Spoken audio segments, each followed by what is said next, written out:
Here we go, laundry room. Off of the laundry room is a small half bath.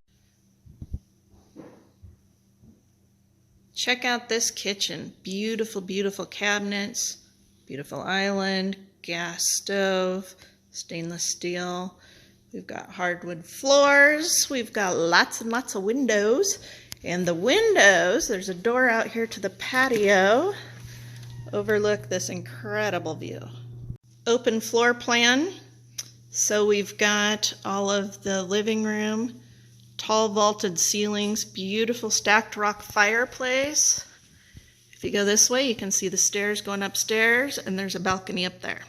This is the entry door that leads into the house, just off of the living room. And from there, you can come into the master bedroom. Views, I don't know if you can see that out the window. There's master closet. Walk in, deep, very pretty.